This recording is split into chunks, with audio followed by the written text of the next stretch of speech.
What's up guys, and welcome back to Wall Street Millennial. On this channel, we cover everything related to stocks and investing. Over the past few days, the ongoing Russian invasion of Ukraine has gotten even worse. In the beginning, many in the international community hoped that Putin would stop after taking over the Eastern Donbas region, which has long been contested by pro-Russian separatists. Unfortunately, Putin was not happy with just that, and has expanded westward in an attempt to take over the entire country.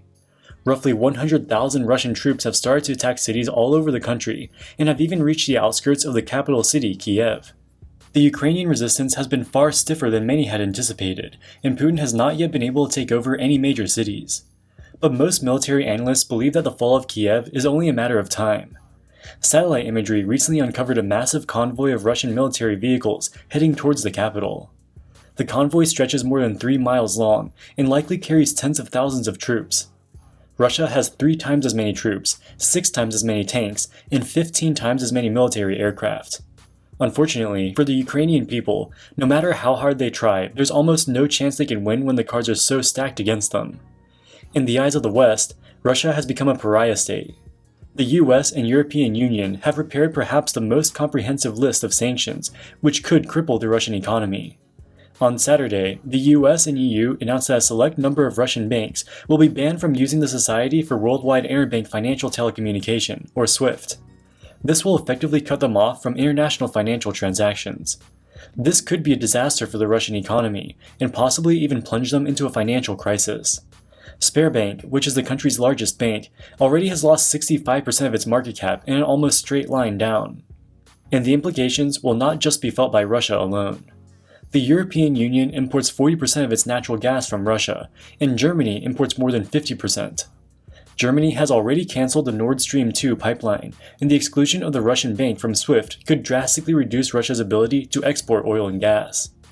European natural gas prices are already 5 times higher than normal levels, which is putting unprecedented strain on both households and businesses. A reduction in Russian supply could see prices skyrocket even further. In this video, we'll look at what is Putin's endgame, how disruptive the sanctions will be for the global economy, and how in the midst of all of this chaos, there is one under-the-radar country which stands to benefit tremendously. Before we go any further, a quick word from our sponsors over at Masterworks.io.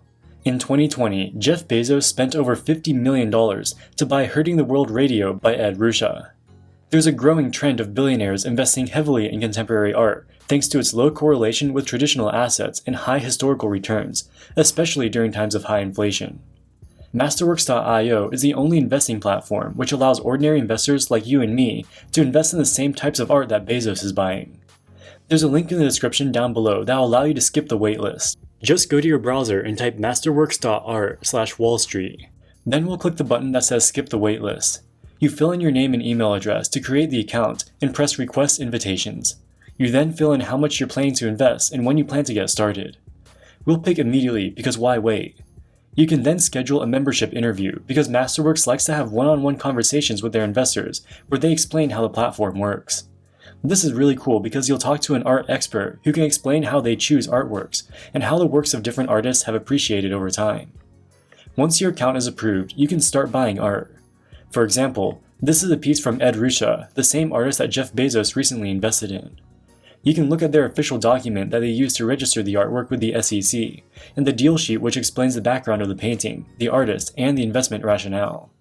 Once you decide on a painting, you can buy shares, which represents fractional ownership in the artwork.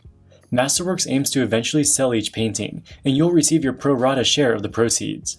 Or, if you want to cash out earlier, you can sell your shares to other investors on their secondary market.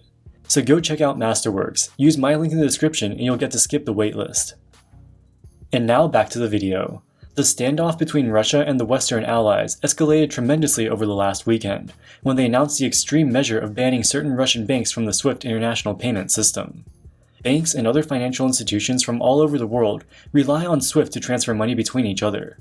The SWIFT system gives each participating bank its own unique identifier code, kind of like a social security number. They use this to verify the authenticity of transactions almost immediately at very little cost.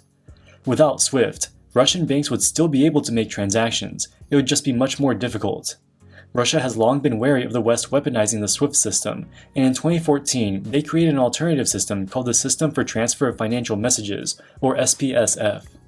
It's basically the same thing as SWIFT, and currently 20% of domestic Russian transactions use this system. But SWIFT has a powerful network effect, which Russia cannot recreate. Since SWIFT is a global system, almost every bank in the world is a member, and they can seamlessly transact with each other. Almost no banks outside of Russia use the SPSF system.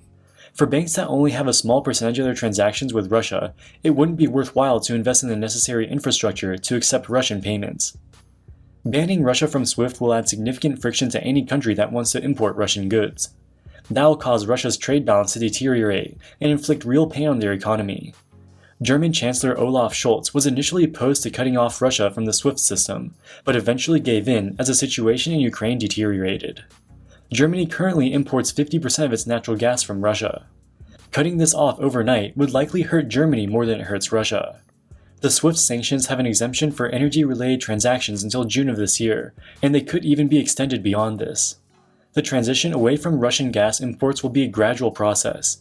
Germany recently announced plans to build 2 new liquefied natural gas ports so they can import natural gas from the US and Qatar. But that'll take years to complete. Given how dependent Europe is on Russian natural gas, does that mean Putin will get a free pass? Not exactly. They also export large quantities of metals, fertilizer, chemicals, and grain. The export of these goods will be greatly diminished. Also, the sanctions will make it almost impossible for Russian companies to raise money from Western capital markets. This will decrease demand for rubles and cause depreciation. The Russian stock market has already fallen more than 40%. This past Friday, the Moscow Stock Exchange suspended trading in an effort to stem the declines. When they resume trading, it could easily fall by another 20 or even 30%. The rapid decline in currency has forced the Russian central bank to double its policy interest rate to 20% in an attempt to avoid hyperinflation. This will make it more expensive for Russian companies to borrow money, which will reduce investment in fixed assets. That will be especially painful for Russia. Their economy is dominated by oil and natural gas, which are 2 of the most capital-intensive industries. Oil wells deplete over time, so you have to constantly invest in new ones just to maintain your level of production. This is very expensive, and oil companies usually finance this with debt. This debt has just become twice as expensive overnight, which will put tremendous pressure on them. Even if Europe doesn't directly sanction energy imports, Russia's capacity to supply oil and natural gas could decrease substantially over the coming years. This could put upwards pressure on global oil prices, and especially European natural gas prices. Oil is easy to ship around the world on ships. The effects of any decrease in Russian oil production will be spread evenly around the world, and probably not have too much of an impact on the price. Natural gas is much more difficult to transport overseas. It has to be cooled to insanely low temperatures such that it turns into a liquid. The liquefied natural gas can then be shipped overseas and turned back into gas at a specialized port. This is an expensive process, and there's a limited infrastructure at the ports. Because of this, natural gas markets are primarily local, and prices in different parts of the world can diverge significantly. Over the past year, European natural gas prices have already been exploding to 5 times greater than normal levels. To add even more upside risk, many of Russia's pipelines flow through Ukraine. With Ukraine now being an all-out war zone, these pipelines could be destroyed as collateral damage. This will be a disaster for many European countries, who will see exorbitant natural gas prices for the foreseeable future. However, there is one country that stands to benefit massively from all this chaos. Norway is a small Scandinavian country with a population of just 5 million people, making it about half the size of New York City. Despite their small size, it is one of the richest countries in the world, with a per capita income of almost $70,000. The reason for their prosperity is the vast oil and natural gas reserves in the Norwegian continental shelf.